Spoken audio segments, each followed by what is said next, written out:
جنگل میں رانو چڑیا اپنے بیٹے چنٹو کے ساتھ رہا کرتی تھی۔ وہ آج بہت ہی زیادہ خوش تھے کیونکہ آج چنٹو نے اپنے امتحانات میں پہلی پوزیشن حاصل کی تھی۔ وہ بہت ہی زیادہ دونوں کے دونوں خوش تھے۔ انہوں نے ارادہ کیا کہ وہ اپنے پڑوسی کالو کوی اور گوری کوی کو اپنی خوشی میں شریک کریں گے۔ یہ سن کر چنٹو نے اس سے کہا، ماما کیا کہہ رہی ہیں آپ؟ کیا ہم سچ میں کالو آنٹی اور گوری آنٹی کالو انکل کو کریں گے؟ ہاں، انوائٹ بالکل بھی نہیں امی جان، ایسا بالکل بھی نہیں ہے۔ آپ کو پتہ ہے نا کہ کس قسم کے ہمارے وہ پڑوسی ہیں۔ اگر ہم دوسرے جنگل کے پرندوں کو بلا لیں تو شاید میرا خوشی میں وہ زیادہ اچھے شریک ہوں گے۔ آپ کو پتہ ہے نا ہمارے کیسے پڑوسی ہیں وہ، ہر بات پر نقص نکالنا تو ان کی فطرت ہے۔ اب آپ بتائیں۔ ارے بیٹا، اس میں اتنی زیادہ اس کی کیا بات ہے؟ آپ بالکل بھی فکر نہ کریں، کالو اور گوری بہت ہی زیادہ اچھے ہیں، ٹھیک ہے؟ آپ ان کے بارے میں برا نہیں سوچ سکتے، اور ویسے بھی پڑوسی تو نعمت ہے نا، اور اس نعمت کو جیسے بھی ہو ہمیں اسے قبول کرنا چاہیے، خوشی سے۔ سمجھ آئی آپ کو؟ اس طرح کسی کے بارے میں برا نہیں کہہ سکتے۔ میں نے آپ کو آج تک کالو یا گوری کے بارے میں کچھ بھی نہیں بتایا ہے۔ اگر آپ نے اپنے دوستوں سے سنا ہو تو وہ الگ بات ہے، لیکن سنی سنائی باتوں پر زیادہ بھروسہ بالکل بھی نہیں کرنا چاہیے۔ سمجھ آئیے آپ کو؟ اس طرح بالکل بھی نہیں کہتے کہ پڑوسی ایسے ہیں تو ویسے ہیں، ہم انہیں ضرور بلائیں گے۔ جی ہاں امی جان، مجھے معاف کر دیں کہ میں نے اس طرح کیا۔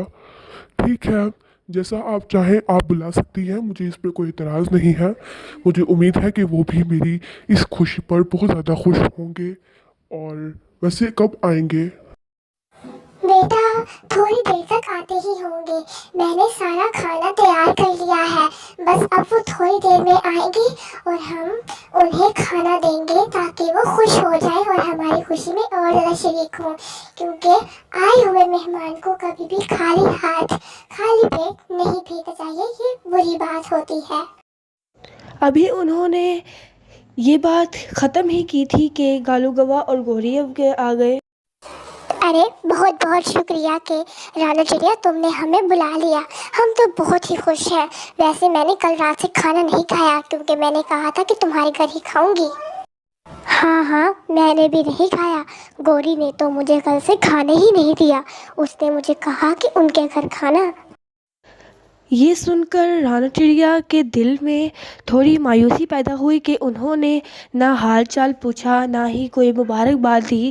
چلے اگر نہیں مبارکباد دی تو کوئی بات نہیں، مگر حال چال تو پوچھنا ہی چاہیے تھا۔ انہوں نے آتے ہی کھانے کی فرمائش کر دی۔ رانو چڑیا نے پھر بھی ان سے کہا کہ جی ہاں بالکل، یہ تو بہت ہی زیادہ اچھی بات ہے کہ آپ کو بھوک لگی ہے، لیکن آپ پہلے چنٹو سے یہ تو کہیں کہ اس نے بہت اچھا کیا ہے تاکہ آئندہ کے مستقبل میں یہ زیادہ کوشش کرے، محنت کرے۔ ارے رانو چڑیا، تمہیں تو بس اپنے بیٹے کی تعریف ہی سننی ہوتی ہے دوسروں کے منہ سے۔ ہاں اگر کوئی بیٹی ہوتی تمہاری تو ہم کرتے بھی تعریف، ویسے بھی چلو شکر کر تمہارے کی بیٹی نہیں ہے، بیٹا ہی ہے، فرما بردار ہے، اور تمہیں کیا چاہیے اس کے علاوہ۔ خیر ویسے تمہیں اتنا زیادہ خوش دیکھ کر اچھا لگ رہا ہے، لیکن فی الحال مجھے بھوک لگ رہی ہے۔ وہ کیا ہے نا کہ کچھ لوگ بیٹیوں میں بہت فرق کرتے ہیں، بیٹیاں بڑی نالائق ہوتی ہیں، تو بس اس وجہ سے ہی اگر اس کا اچھا رزلٹ آتا تو میں کچھ کہتی بھی، مگر افسوس یہ لڑکا ہے۔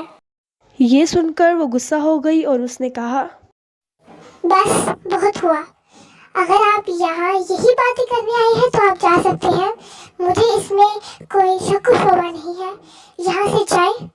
اگر آپ نے کچھ بھی میرے بیٹے کے بارے میں یا کسی کی بھی بیٹی کے بارے میں بولا تو یہ آپ کے لیے ٹھیک نہیں ہوگا۔ کیا آپ یہ نہیں جانتی کہ آپ بھی کسی کی بیٹی ہیں؟ اگر آپ کوئی کچھ کہے یا اگر آپ کی کوئی بیٹی ہوتی تو آپ کو وہ کچھ کہتا تو کیا آپ سہ پاتی؟ ظاہر سی بات ہے بالکل بھی نہیں۔ آپ کیوں سہیں گی؟ میں آپ کو پہلے بھی بتا رہی تھی کہ اس طرح نہیں کرتے۔ آپ کو یہ نہیں پتا، آپ کو بات کرنے آنا چاہیے۔ آپ جائیں یہاں سے، ہمیں آپ سے کوئی بات نہیں کرنی، ہم کسی اور کو شریک ٹھہرا سکتے ہیں اپنی خوشی میں۔ پھر کیا ہوا؟ پھر وہ دونوں مایوس ہو کر اپنے اپنے گھر بھوکے ہی واپس چلے گئے۔